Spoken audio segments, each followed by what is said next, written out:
All right, welcome back again, Bears fans. John Corcoran here with the main event, Kevin Haggerty.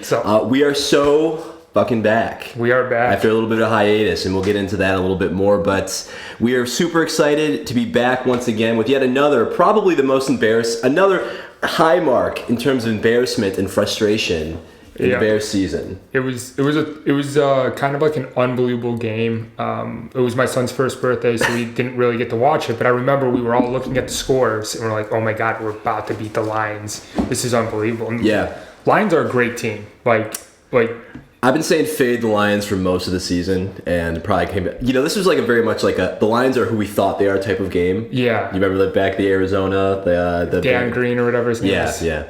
But it was like, but they're a good team. They're very good team. They are a good team, yes. Like MCDC's got them playing hard. And they've got the mojo. Yes. And I was like, let's just put it this way. Mm-hmm. The Lions are much, much better than the Bears. Mm-hmm. Okay. Yes. Yeah. We had no business beating them. Exactly. Yeah. So we were like, everyone's super excited, and then started winding down. And we actually I watched the last 4 minutes of the game, and I didn't get to see much of the earlier part of the game. And I was like, oh my God, how are the Bears even in this game? Yeah. It was honestly an embarrassment to watch them break down. I thought Fields played well. Like I watched a lot of the highlights. He's playing for a job right now. He's playing maybe not even for the Bears a job. He's playing for just his NFL career right now. Yeah. And he looked good. But at the end of the game, Eberflus, he's calling that defense. I don't know why he's rushing for. And this is what I'm going to say. Good for Monty. I am so happy Monty got that touchdown at the end of the game. Yeah, and he was hyped. Yeah, he was very fucking. I love Monty. This can't feel like a revenge game to Monty. I don't think the Bears did him wrong. I'm sure he was probably didn't want to pay him. I'm sure he was happy to get out of there, though. I mean, why wouldn't you? To come to Detroit, a team that's probably maybe not a favorite. And the Bears were not in position to pay him. Like we were in a hardcore rebuild. Monty is not like cap room, but he's not an elite back. I'm happy with it. But anyway, the way that he kind of like exploded. I mean, obviously it's a game-winning touchdown. I guess you're going to be hyped regardless. But it felt a little personal. Good for him. It felt a little personal. I was happy. If anyone was going to do it, I'm glad it was Monty. Yeah, no, and that's fair. So I'm not exactly sure what happened down the stretch because I think it was really. So we missed the first half. I was at the party as well, but they were down. I think 14-10 going into halftime. Yeah. But they had Goff's number all day. I think he threw something like 3 picks. Yeah, I saw the 3 picks. Yeah. But even and then our offense kind of got a little bit of momentum. Held to a lot of field goals. That was a thing too. Good teams are able to punch it in when they get down to the red zone or what I forget what the analysts call it now, the money zone or the green. The green zone I thought is like the 40 or the 25. I don't know, whatever. Whatever. So when you get in the red zone and you don't have all that real estate to work with anymore, like good teams are able to punch it in. So like them settling for field goals for me just says like they were letting underneath stuff go, but Fields looked good. Fields, honestly, I'm glad he's back. Yeah. No, I mean, I think we all were. And, we kind of talked about, we actually recorded a podcast last week where we kind of talked about, like, where we land in the whole thing. But I'm going to get there in a second. Just, like, some takeaways from this game. And it looked a lot like we blew a 2-touchdown lead to the Lions in the fourth quarter at home last year as well. Oh, yeah. And it kind of looked kind of similar. Fields looked good throughout the day. Like he made a couple of plays. There was one big run he had on third down. He did the little cha-cha. Yeah, I saw that. Yeah. And he's like feeling himself. Yeah, and that was great. It was the fourth quarter too, and I was like, wow, the Bears they got all the momentum, all the mojo. There was a period, and I guess I probably should have looked up like the exact situations, so I'm not just kind of speaking in generalities. But there was a point where it was like 4th and short. And they opted to kick a field goal last year. This week, and it made it from like it was something kind of insignificant. It was they made it from like a 9-point game to a 12-point game. Or okay, yeah, that was the last score they had. Yeah, the last score. And in my mind, I think what should have happened is the Bears should have gone for it. So this was like the same thing as was it the Washington game? That they ended up blowing the 3-score lead at halftime? No, they didn't blow it. They didn't go for it? It got dicey. But no, I don't think they blew it. No, Washington, they hung in there. It kind of, well, I mean, yeah. What was the game we talked about when they didn't go for it, where they went for it and they didn't make it? Was it Denver? Could have been Denver, yeah. Okay, yeah, it was the Denver game. And they didn't make it, and everyone was like, what the fuck? And like, if they cooked the field goal, it could have been. But we said, I think we have receipts. I think we said, or at least I said, I liked that move. Yeah. I think it was the right thing to do. Because I think if you go like the next gen stats, basically if you make the game a 12-point game instead of a 9-point game, still a 2-score game. Granted, you need 2 touchdowns now, but that's hard. 2 touchdowns is with the way the defense was playing it up to that point. Like, it would be hard. You would be hard pressed. I wonder what the live line was. Like no one thought the Lions were coming back. In that game. No. I mean, because the Bears had their number all day. 4 minutes left. And then I'm going to come back to that call, but and just kind of round out what happened for the rest of the game. Lions, they come down. They score a touchdown pretty quickly. Long pass, wide open guy, James Williams. Bears come back, and correct me if I'm wrong. I think they just went run, and then punt. And Lions called 3 timeouts.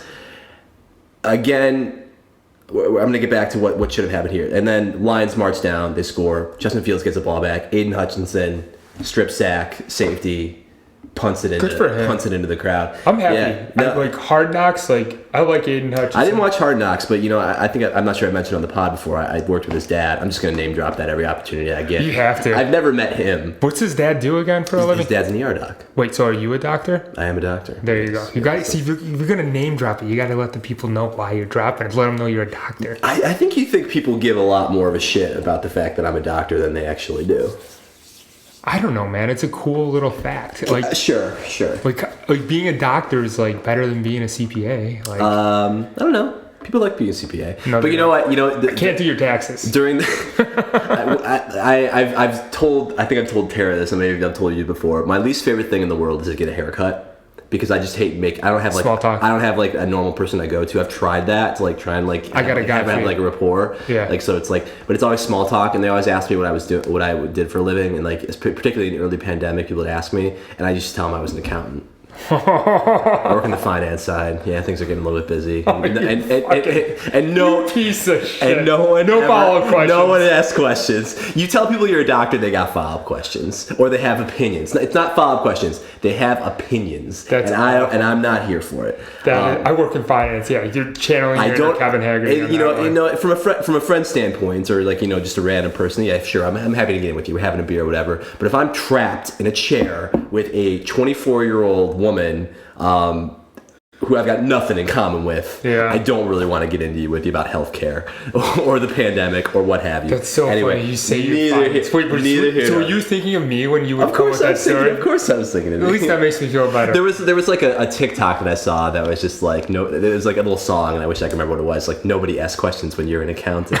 What do you do? I'm an accountant. Where do you work? I work where accountants work. And it was a little song. And it's true. There are no follow-up questions. Anyway. That kind of hurt me, man. No, shit kind of cut deep. I mean, that being said, it's like I'm saying that I don't like talking about what I do, and people don't like talking about accountants. I don't want to spend too much time on this, but I love when you told me the story about you cash your checks, and you go and you cash your checks and like, I don't know, in your pajamas. I intentionally look bummy as fuck. Yeah, and you walk in there and these guys are like, what the fuck does this guy do for a living? Is he a drug dealer? They gave me some hard times too, like I love that story. Asking for IDs and stuff, and like because you're a doctor and you get paid monthly, so like imagine your job, you get paid a full month's salary, so and then think of that as a doctor too. So and it's not even like I'm getting like physical paychecks and bringing them to the bank, because obviously it gets direct deposited, but I have to like transfer it from one account into another. And I need to go to the bank to do that. And then they're just like, why are you this weird transfer? Why are you in basketball shorts? And why is this like 5 figures? A few times over. No, I'm kidding. Yeah, okay. No, not a few times. And like I said, it's a month's paycheck, so like whatever. Yeah. But anyway, so he's rich. No, I'm kidding. I got a TV that comes out of the wall here, of course. So this fantastic scene for Lions faithful. Yeah, dude. I'm happy for Lions. If I'm going to see any team in the, I agree. I feel about this podcast when we talk, I feel like we're always loving the other team. I was thinking the same thing as we started talking about this. I think we gassed up Sam Howell a lot when we beat him. But we didn't air last week's where we talked about the Panthers and just like I said Bryce Young not the guy. They need to just walk away. They're not going to have the strength to do it because their brass, and I think this is going to be a nice segue into the Bears situation. The brass on the line on the Panthers said this is our guy, and we are going to have to support him until they fire us. Like this is going to work or it's not. We're not. They're not going to get a second chance. And that's I want to kind of transition over to Eberflus, and I'm just going to go out and say it right now. Eberflus is gone. Done.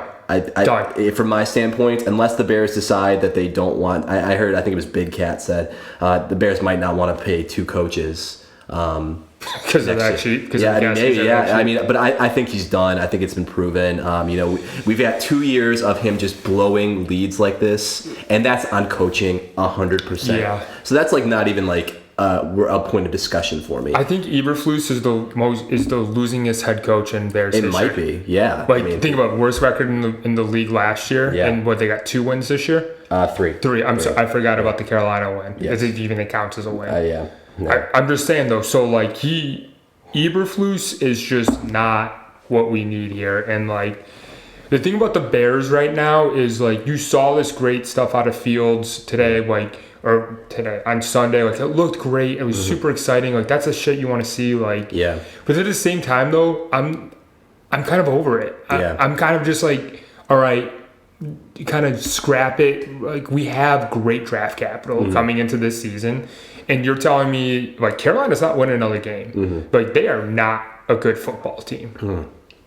If we get that number 1 overall pick, we take Caleb, and let's just run it back and just collectively we have like a 63-ish% chance of getting that first round pick, so it's gonna happen. I don't want to trade down either. I'm seeing all these mock drafts where they trade down.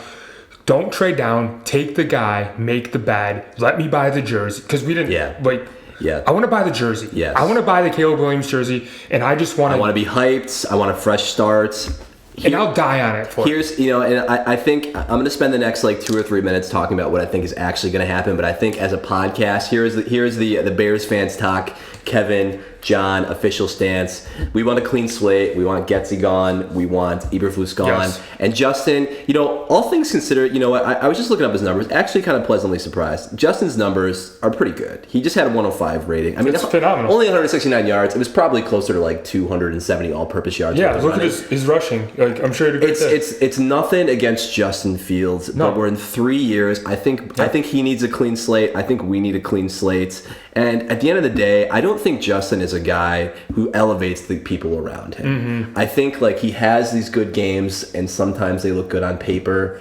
But at the end of the day, like we're not winning games. I don't think he's elevating the people around him. I think he's got a good team, and I think he's got a good supporting cast around him. I mean, our running backs have been playing pretty well. Our line isn't terrible. I mean, I think he got beat up a little bit by Aiden Hutchinson, but they got a good receiving corps. They do have a good receiving corps. DJ Moore, Cole Kmet's having the best time of his career. Great. Darnell Mooney was our number 1 last year and still playing just fine. And DJ Moore is exactly as advertised. Dude, he's great. So I think I would like to just move on. I want the Bears to pick a new coach in the offseason, and I want that coach to be like, this is our guy, and whether that be Caleb Williams or whoever else in the draft. Better be Caleb. Because, there was like a situation of, I think it was something like John Fox drafted Trubisky. Trubisky sucked. Fox got fired. Matt Nagy has Trubisky.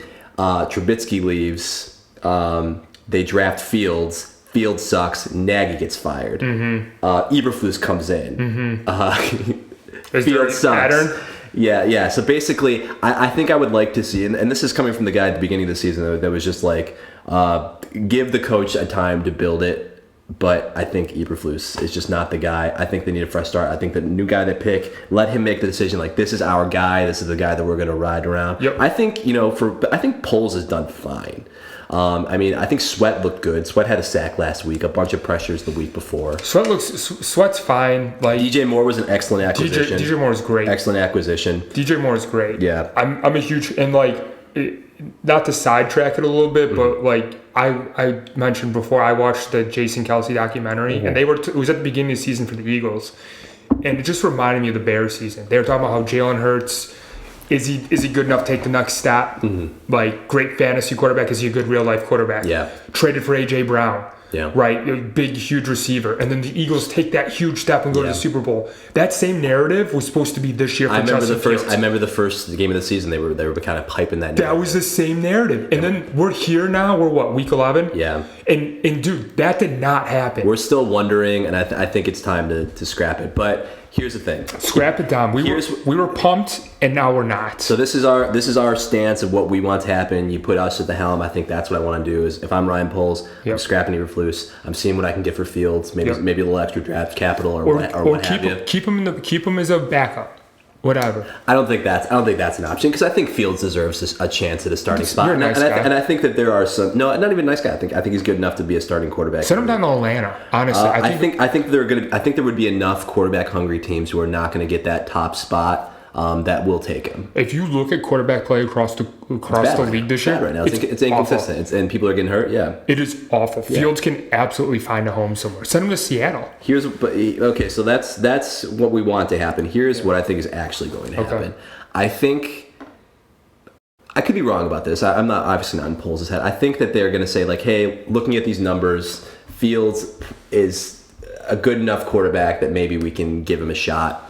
And then we just try and build around them more. I think they probably will fire Eberflus. Just such a cop-out. And that being said, if I'm Eberflus, in the situation, there were a couple of situations down the stretch where the Bears were holding on to that lead, particularly when they decided to kick the field goal to go up like 12 or whatever. And when they get the ball back after the Lions scored that first touchdown and they just go run. If I'm Eberflus, I think you want to show that like, hey, I'm not the problem. It's this underperforming Justin Fields is the problem.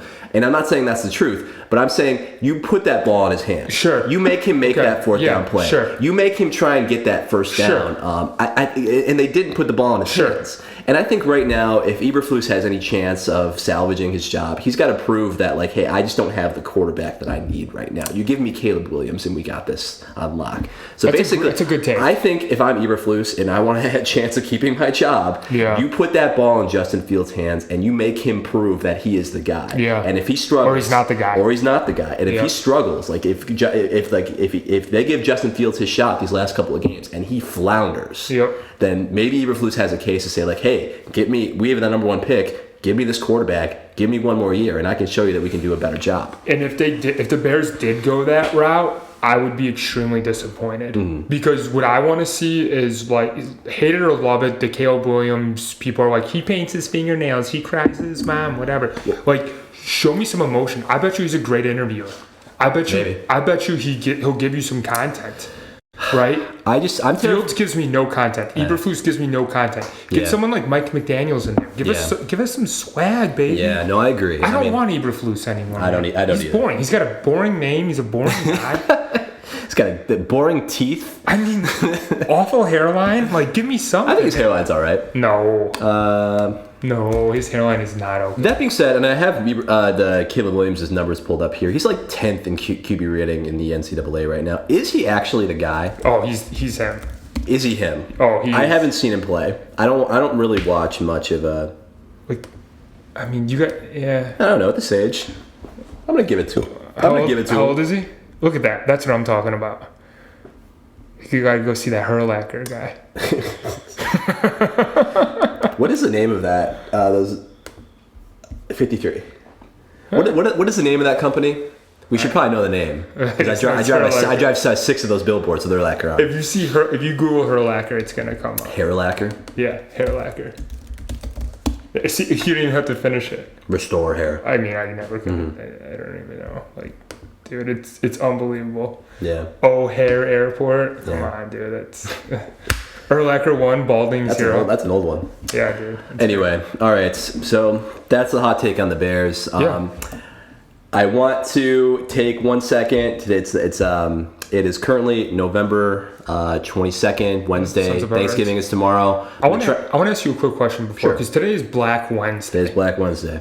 How old can you be to go out on Black Wednesday? Because obviously we're not going out and partying on Black Wednesday. I think it's a bimodal distribution. Okay. I think obviously your early 20s. Yeah, it was awesome. Yeah.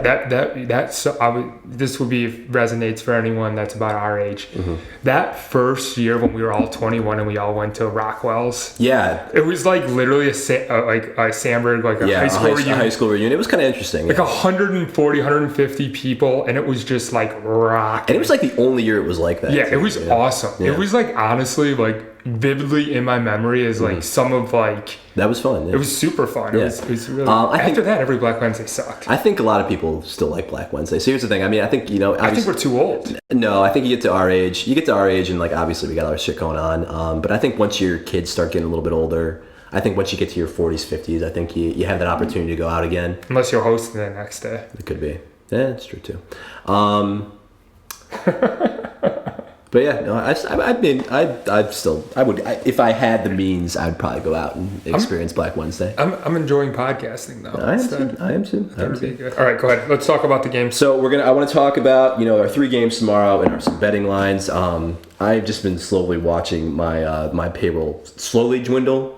It's like 1 step forward, 2 step back. So grain of salt, but I want to take a look at the games. I want to take a look at the lines here, and then Kevin's got a couple of props to talk about. So first game of the day, Packers Lions, and Lions heavy favorite.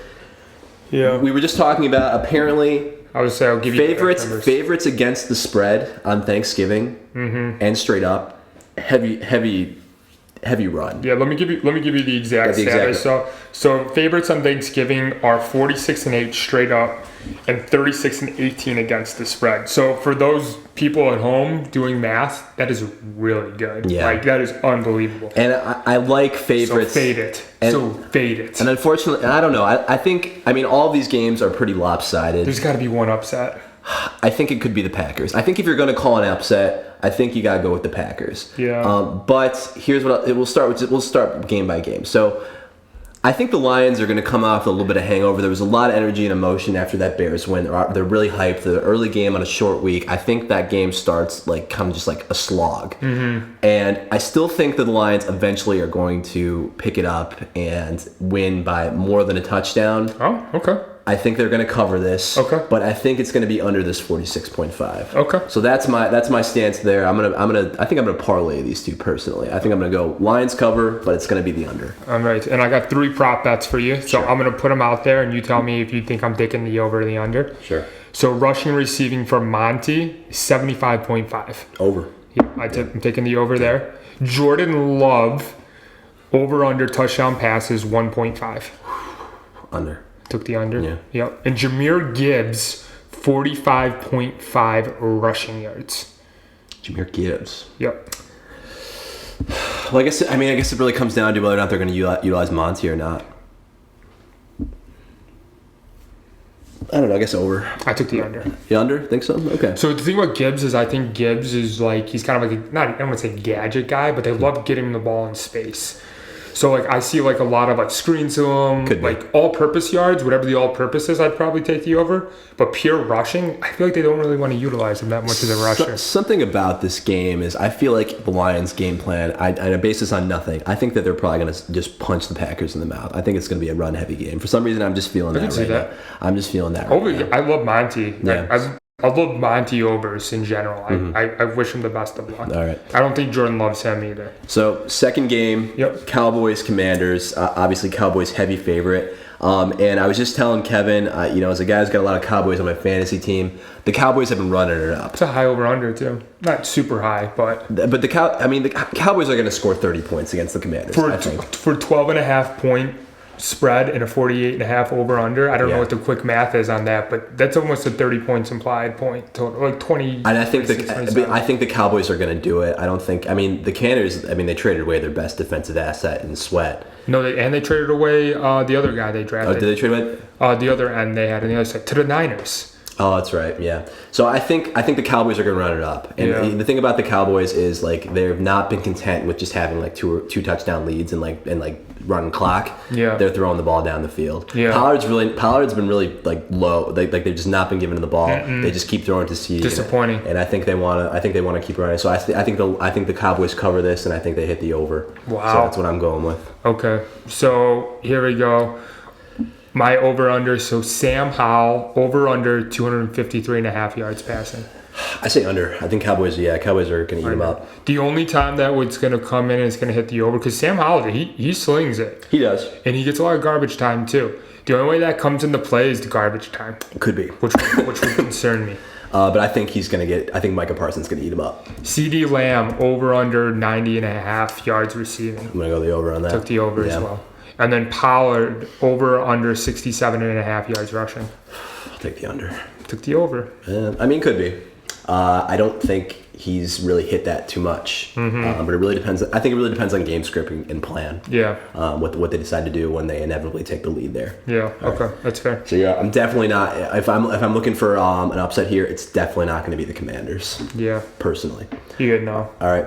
Then last up, we got the Niners and the Seahawks. So we talked about this. So pretty sure Geno is playing, and pretty sure Kenneth Walker is sitting.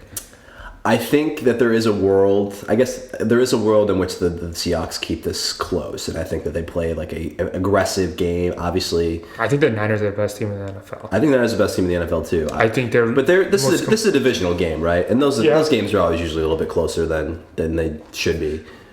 So we were talking earlier, one of the over-unders I was looking at was, I told Johnny I was going to bet no matter what, whatever the over-under for total pass attempts for Brock Purdy, I was going to take the under. Because in my opinion, what they're going to do, they're going to pound they're going to give it away what my over-unders are, but they're going to pound the ball with CMC. Just boom, boom, boom, boom, boom, and then they'll just go over the top. And they'll just control the clock, let that defense go. Yeah. I think the Niners are a great football team. Yeah. I think they win easily. Personally, I don't think the Niners are the best team in the NFL. I think it's probably the Eagles. I think you've got to have it. Now, on Monday Night Football, I think you've got to have an element of explosiveness in your offense, which the Niners don't have. I think you run the risk of I think the Niners win because they keep a lot of games tight and they keep things they control under the ball. controlling the ball. It's controlling. And I think if anything goes wrong, like you have a bad day with turnovers, I don't think they have, or if you fall behind, I don't think the Niners are a team that's going to be able to make that up. You know, an Eagles-Niners NFC Championship rematch with a healthy Brock Purdy, I'd love to see that. I think I'd take the Eagles in that game. But anyway, I think the Niners will still cover. I don't like this line. This is pretty low. I think the Niners cover, and I think I take the over. And that's alluding to the ball control of the Niners. Yeah. And the great defense that they have. I know, I agree. So I think I think the final score of this game is going to be like 2016. So that's like 36. Okay. Yeah, but I guess that wouldn't be a covering score. So I don't know. I think it could be tighter than this. I still think if I had to pick one of these, I'd pick the Niners to cover. Gun to your head. I think I feel better about the under than the over. Okay. And then here are my prop bets. So I think I already told you. Anytime CMC TD minus 250. That's absurd. Yeah, I'm not touching that. That is absurd. So what does that mean? So a $10 bet wins you $2.50. Yeah, fuck that. No, thank you. Yeah. That's insane. All right, CMC combined rushing and receiving 111.5. I'm taking the over on that. Over. Yeah. Agreed. Yeah. Brock Purdy over under 1 interception or 0.5 interceptions. Take the over. I don't know. I think I Took the under. I think I take the over. I like the under. I think Brock's a great quarterback. It's hard to just say but it's hard to say that this quarterback is not going to throw an interception today. He hit a perfect passer rating last week. I guess I don't know. Yeah. Just keep the ball under control. I mean, that's fair. I mean, yeah. If you're writing your game script that he's not going to have a ton of attempts, then yeah, sure, it's a possibility. I'm literally thinking. I see what you're thinking. If he has under 20 pass attempts in this game, I wouldn't be surprised. All right, it could be. I would not be surprised. I feel that. Cool. All right. Well, I'm very excited. Full 16 weeks, 16 games. We got a Black Friday game too, a bonus Jets. I'm actually Miami off. game. So I work tomorrow because I'm a doctor, and doctors got to go to the emergency department and deal with the heart attacks people have while they're chugging their gravy. But Or trying to put the turkey in and it explodes and they're on fire. Do turkeys explode? I've used what they try to or fry them. Deep fry. Oh yeah, I have seen that. Yeah. But- My parents actually did that once. They did not start a fire, but they just stripped the meat off the turkey. They pulled it out. It was just bone and skin. Oh. So I don't know what the fuck they did, but Yeah. are you familiar with? Apparently, this is a thing. One of the nurses at my hospital said that they were going to a turkey testicle festival. Have you heard of that? Johnny, I have not heard of that. Apparently, you eat turkey testicles. That's a thing people do. You know, like I've heard of like people like recycling. Wait, hang on. Aren't turkeys females? No. Turkeys are males. I think all turkeys are males. Google that. No, but I'm about to. If you guys want to know the answer if all turkeys are males, tune in next week and. Okay, no, they're either male or female. Okay, so turkeys can be both. Yeah, Okay. I think, yeah. Kevin, they have turkey testicle festivals. So Well, yeah, I know okay. that some of them. I thought it would have been better if it was a complete. This isn't something. No, I googled it. Like that. Okay, you did? Well, no, Okay. I googled that they exist. Okay. The festivals exist. Okay, yeah, I'm not going to that. Me neither. But you're going to Turkey Trot tomorrow. It's gonna be 5K, 10K. It's gonna be off of 5K, Okay. the EP Turkey Trot. So look for the guy who comes in last place. That will be me. 5K is nothing. I mean, yeah, you Come don't. off the couch and do 5K. I mean, yeah, but am It's I, 3 miles. yeah, so am I gonna enjoy it? You better, I'm like a 30 mark. you better go sub 27. No, I'll do 30. I'll break 30. 28. Shoot, okay. Breaking 30. Breaking 30 is a light jog for 30 minutes. Yeah. Shoot for sub 28. No. I'm going 30. Why don't you show up and do it tomorrow, Johnny? What time is it? I don't know, fucking 8 or 9. It's literally right down the street from I'm your gonna be house. editing this podcast until midnight, just so we get it out. So everyone has our hot takes. Anyway, Peace. thanks for watching, guys. Don't forget to like and subscribe if you've made it this far. Thanks. And we'll keep making these videos. All right. Happy Thanksgiving to you and yours. Peace out. Thanks.